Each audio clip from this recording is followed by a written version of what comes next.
In this class, we are going to solve another problem which is quite common in many of the bearing systems. So, let us say we have two cylindrical elements coaxial, one inside the other, and there is a very thin gap in between. Okay. One of them, let us say the outer one is rotating at a high angular velocity, while the inner one is stationary. So, a stationary inner cylinder and a rotating outer cylinder. It's a very common occurrence in many applications, and in order to reduce the friction in between the two cylinders, one of the most common ways to reduce the friction is to fill the gap in between the two cylinders by a properly chosen lubricant. So, the lubricant essentially reduces the friction between the two cylinders. The choice of the lubricant in this is very important. And let us also assume that the outer and the inner cylinders are maintained at two different temperatures. Okay. So, suppose if the two cylinders, none of the cylinders is moving, then simply I am going to have a temperature of the outer cylinder and a temperature of the inner cylinder. The gap between the two cylinders is too small, and we have seen before while working with the problems of momentum transfer that if the separation between the two surfaces is very small in comparison to the radius, or in other words, if the curvature of the system is not too small, then you can convert a radial system into a planar system. So, a radial system, the cylindrical system where we talk about two cylinders and the gap between them is extremely small, then we can simplify the system by simply opening up the cylinder and making it as if it is a system of two parallel plates separated by the small distance. So, this is how we have done some of the problems of the bearings, cylindrical bearings, and if one of the cylinder is moving, then a Queth type flow will be established in the intervening space between the two cylinders.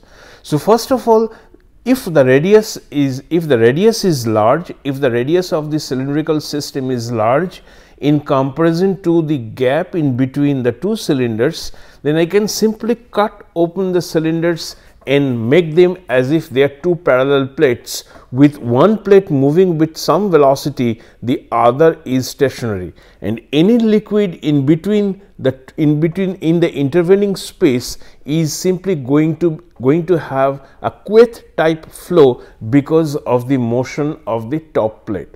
So, in this specific case, we can also treat the system as if it's a case of flow between two parallel plates, a lubricant which is placed between two parallel plates, one plate is moving with some velocity, and the two temperatures and the temperatures of the two plates are different.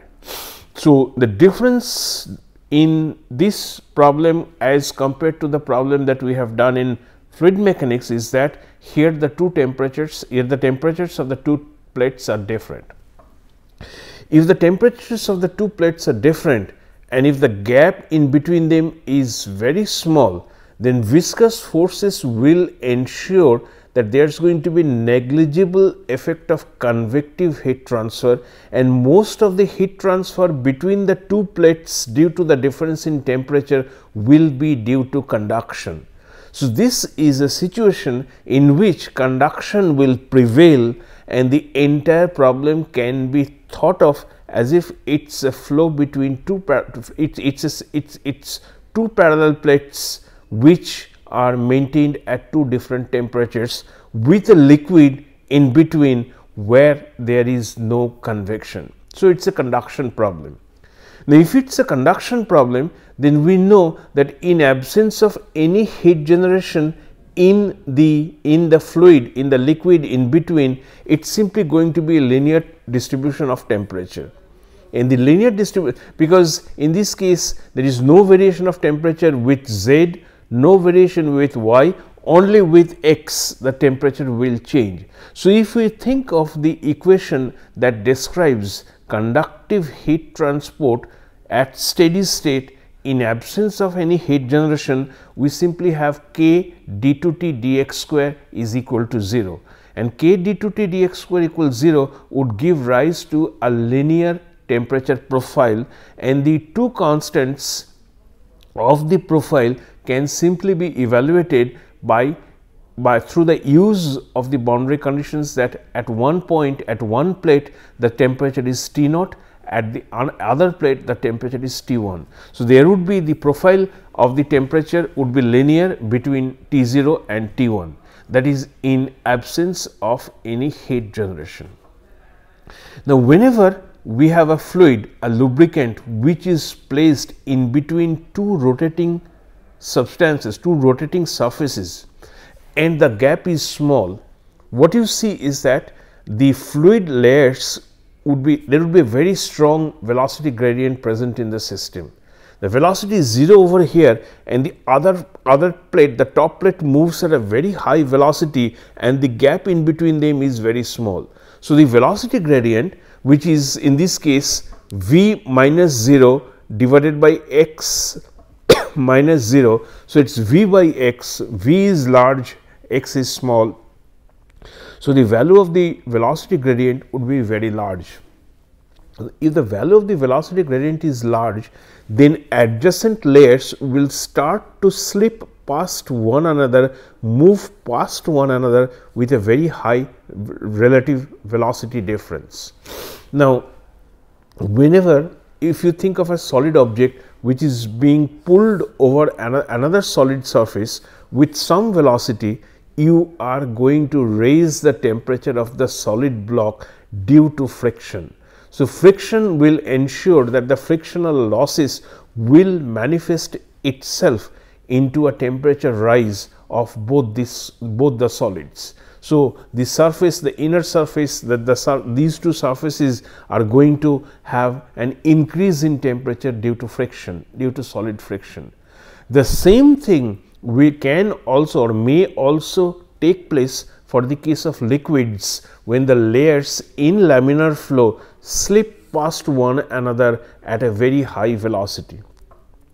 So, this is something which can loosely be called as liquid friction, okay. And this type of frictional heat generation is quite common. It is a volumetric heat generation. It is due to friction. So, this kind of volumetric heat generation will have to be taken into account whenever you have the gradient present, the velocity gradient present in the system is very high.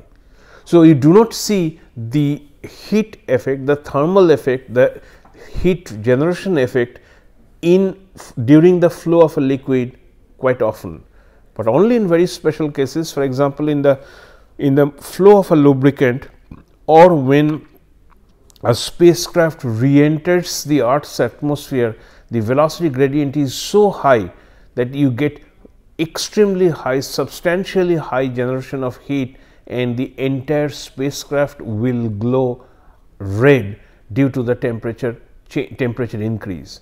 So, in this specific case, we understand that the temperature profile is going to be linear, but due to the volumetric heat generation due to viscous heating, it's the linear nature of the distribution will no longer remain linear. So, we have to in the governing equation itself, we cannot now neglect Q dot, which is the heat generation per unit volume. So, K d2T dx square will not be equal to 0 for a system in which we have viscous heat generation. The heat generation which is due to viscosity, the heat generation due to the property of the fluid which resists the motion of adjacent layers. So, that is why it is called the viscous heat generation. So, K times d2T dx square plus Q dot would be equal to 0. we cannot neglect heat generation due to frictional forces. So, we would start with the governing equation, which simply would be let us say, first of all, I convert this to a system in which the top plate is moving with a velocity. This was the angular velocity. So, the top plate is moving with a velocity equal to r omega, and the temperature over here is T0 and the temperature over here is Tb. So, and Tb is greater than T0. So, in absence of any viscous heat generation, the profile would simply look, the temperature profile would simply look like this. And we know that since the top plate is moving with a constant velocity, the velocity profile would also be linear, where if this is my x and this is the z direction, then the velocity profile would simply be a function of x, and Vz would simply be equal to x by the separation between the two plates multiplied by v. So, this is the velocity, axial velocity profile imposed by the motion of the top plate, x by b times v, where b is the separation between the two plates. Now, next is you have to think of a shell. Since the velocity is varying in the x direction, my shell is going to be of size delta x. It could be any area A. Heat is going to come in. It is a conduction only process, no convection is to be taken into account, and this is q x plus delta x, and due to friction, let us say some amount of volumetric heat generation is present, which is denoted by SV. So, q x multiplied by A evaluated at x minus q x A at x plus delta x plus heat generation, which is A times delta x at steady state, would be equal to 0. So, this expression, this equation can now be expressed as in terms of a differential equation, dqx by dx is equal to SV. Now, the expression for SV, the volumetric generation of heat, can be expressed as the velocity gradient square. I will not be able to explain why this is so unless and until we derive the equation of energy. Until and unless energy equation is introduced, the form of the viscous heat generation due to the presence of a velocity gradient would not be clear to you. So, right now please accept that the volumetric heat generation has the form as viscosity times velocity gradient square, but in the subsequent classes we would see how such a form can be prescribed for viscous heat generation. So, for the time being we are assuming that the volumetric heat generation is simply equal to mu times the velocity gradient square. So, SV is mu times the only velocity gradient that exists is in the x direction, only velocity that we have in the system is in the z direction. So, Vz is the non-zero component of velocity which varies with x. So, the volumetric heat generation is mu times dVz dx whole square. So, if we assume that SV to be equal to mu times dVz dx whole square, so I am simply going to write this as dVz dx whole square, and this is an example, and if you see the expression over here, then your dVz by dx would simply be equals V by B. So, this would be mu times V by B whole square. So, the presence of the heat generation, the viscous heat generation, essentially couples these two equations. The momentum transfer equation and the heat transfer equation gets coupled because of the presence of velocity or velocity gradient in the energy equation, in the equation for energy. So, momentum equation and energy equation are now coupled due to the presence of the velocity gradient.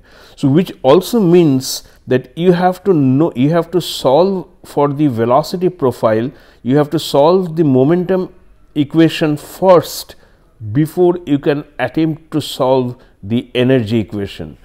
So, the coupling that we see here is one way coupling, that is, energy equation is coupled to the momentum equation, but if you look at the momentum equation is not coupled with the energy equation. So, in most of the cases you would see the presence of one way coupling. You have to solve for the momentum equation first, get the velocity profile, and then derive the energy equation, where a velocity expression would arise either because of the presence of convection, which we are not considering at this moment, or due to it the coupling could be due to its presence in the viscous dissipation term. So, viscous dissipation term appears only in specialized cases where the velocity gradient is very large. In most of the normal ordinary energy equations, we do not need to include that term, but if we do include, then the velocity expression must be obtained a priori before we attempt to solve the energy equation. So, as long as the thermophysical properties of the system remain constant, there will always be a one way coupling between momentum transfer and heat transfer. But if the properties start to change, then both equations, the momentum equation and the energy equation, will have to be solved simultaneously. But as long as the equations are coupled in only one direction, you need to solve independently the expression for velocity and then plug that in to the energy equation that you have just derived, which is the case herein. So, with this I would be able to express this in terms of Fourier's law, and with Fourier's law the temperature expression can be obtained. This you can find out on your own. It is going to be mu by k v by b whole square times x square by 2 minus C1 by k x plus C2, and the two conditions, the boundary conditions that we have, are at x equals 0, t equals T0, and at x equals b, t of the surface is going to be equal to T naught. With these boundary conditions, this temperature profile can now be written as T minus T0 in dimensionless form by Tb minus T0 equals x by b plus 1 by 2 Br x by b 1 minus x by b. This Br is known as the Brinkman number,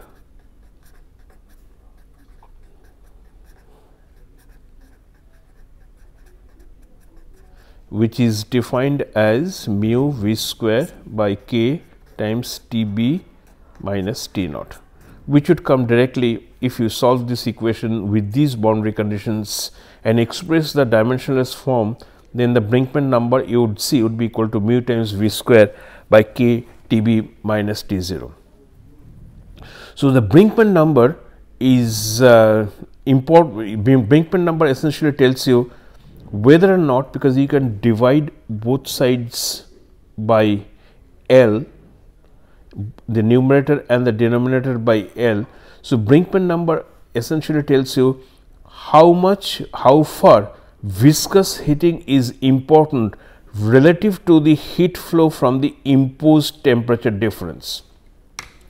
Once again, I will come to that later. If you do not have any viscous heat generation in the system, what is going to happen? What's going to happen to the expression that we have just derived?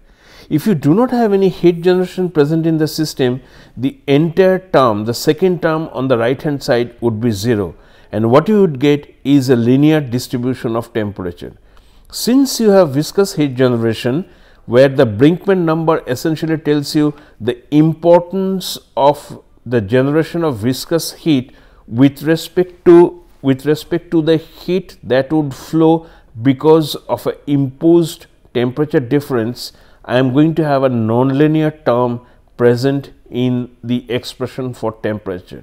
So, Brinkman number tells me how important viscous heating is, and if viscous heating is important, that means for higher values of Brinkman number, if viscous heating is important, the value of Brinkman number would increase, and an interesting thing can be seen for a value of Brinkman number greater than 2. If value of Brinkman number is greater than the numerical greater than 2, then you are going to have a maximum temperature. You would see the existence of a maximum temperature between the top and the bottom plate. So, here I have two plates, one is at T B, the other is at T 0.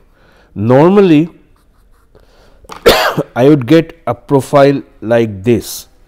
So, the maximum temperature would be at the temperature of the top plate. That as the effect of viscous heating starts to become important, that means the value of Brinkman number starts to increase. There would be a value of Brinkman number greater than 2. For all values of Brinkman number greater than 2, the profile would probably look something like this. That means the maximum temperature which was here when Brinkman number is 0 or less than 2, and for these cases the Brinkman number greater than 2, as they progressively become more and more, the maximum is going to be somewhere in between the top plate and the bottom plate. I leave the derivation of this, that whether when Brinkman number is greater than 2, the maximum temperature is going to be located in between, in the lubricant, in between the top and the bottom plate. I leave that to you to solve. But the interesting phenomena what you see here is that for Brinkman number greater than 2, the maximum is going to be in between the two top plates. So, now comes the question of the selection of the lubricant. Each lubricant has a specific value of temperature up to which it will retain its lubrication property. So, if it is within the lubrication zone, if it is within that temperature, the lubricant will work perfectly.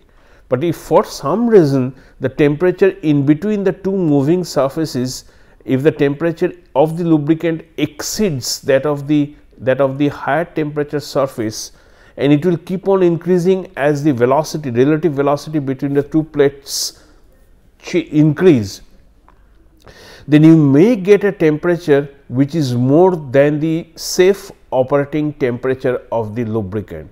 So, before you choose the lubricant, you first find out what is the temperature at which the lubricant can work safely, and then try to solve the problem with the known velocity differences between the top and the bottom plate, and see what is the maximum temperature that can be attained by the lubricant due to the motion of one of the plates.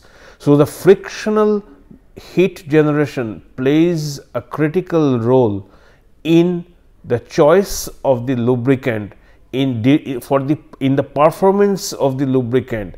What kind of a velocity difference a lubricant can sustain, that is something which one has to consider before choosing the lubricant, and Brinkman number would give you an idea of whether or not you are going to get a higher temperature in the lubricant as compared to any of the two temperatures of the two solid plates which are in motion. So, a viscous heat generation, viscous heat dissipation can be important in some applications.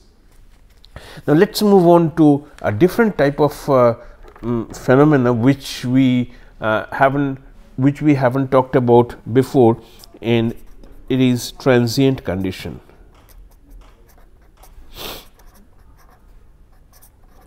Transient conduction. A transient conduction is something which you see, which you can easily visualize. Let us say this is a coolant liquid which is there, whose temperature is T infinity, and I have an object, it is a spherical ball whose temperature is Ti. So, at T less than 0, the temperature of the solid object is equal to Ty. Then you drop it into the coolant liquid, and what you see is that the temperature of the solid object is now a function of time. So, any T greater than 0, the temperature would simply be a function of time. So, as long as the temperature is going to be a function of time, this is a transient conduction problem, where the temperature is a function of time as well as the temperature could be a function of x, y, z or r theta z or r theta phi, depending on whether it is a spherical object, a rectangular object or a cylindrical object. It is going to be a function of time. So, the presence of this time term makes the situation much more complicated, in the sense that my temperature is not a function of spatial coordinates, it is also a function of time. So, any problem that deals with the temperature, where the temperature can vary with respect to time, is commonly termed as the transient conduction, spatial as well as time dependence, and it is called the transient conduction.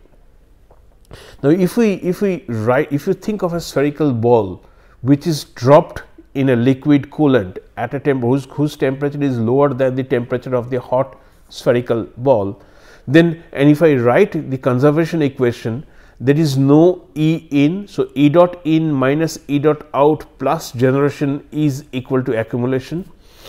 So, what you have, if you write this equation, then there is no E dot in, that means no heat that comes into the spherical ball. There is a heat out, so E dot out would be there. There is no heat generation in the system. However, there is a change on the right hand side, there is a change in the energy stored in the spherical object, because it is now in contact with a cold liquid, cooler liquid. So, the governing equation, the physical equation which would describe transient conduction is minus E dot out is equal to energy stored, change in energy stored in the system. So, it would simply look like as E dot out is equal to E dot stored. And what is E dot out? The energy that goes out of the spherical ball is mostly by convection. So, if this H is the convective heat transfer coefficient times A minus temperature of the solid object minus temperature of the liquid, which is T infinity, must be equal to rho V. So, that is the mass, C, that is the heat capacity times rate of change of temperature with time. So, this would be the governing equation for transient conduction problems, and we realize that this is a function, the temperature of the solid object is a function of time as well. So, if we define theta, that the temperature to be as T minus T infinity, then this equation takes the form as rho V C divided by H A S d theta by dt is equal to minus theta. Now, one thing has to be mentioned here is that the assumption we can make is that t is a function only of time, t is not a function of space coordinates like x, y, z, r theta phi or r theta z. If we can make an assumption like this, if this assumption is valid, then the governing equation can simply be transformed to this and can be integrated. But the fact, the assumption that the temperature of the solid object is a function of time, but it is not a function of position, this is called the lumped capacitance model.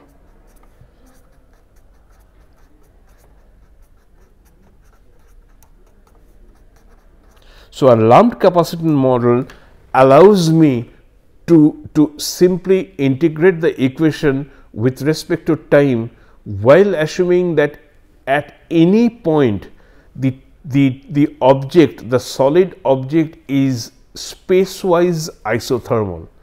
That is, the temperature of the solid ball is going to vary depending on time. But if you pick a specific time, there is no variation of temperature inside the solid ball. Its center at a point halfway between the center and the periphery, as well as the periphery, all these temperatures are the same. If that condition, if that assumption is made, if that assumption is valid, then it would be easy to solve the problem of transient conduction, and the assumption that the temperature of the solid object is space wise isothermal, it depends only on time. This assumption is known as the lumped capacitance model. How and when we can make this assumption, and how does that help us in solving problems of transient conduction, those two things we are going to look into the next class with the help of examples and numbers, and you would see that there will be many conditions, many cases in which this assumption can be made. So, from next class onwards, we are going to start with our treatment, our analysis, our study of the transient conduction process with lumped capacitance as the first step.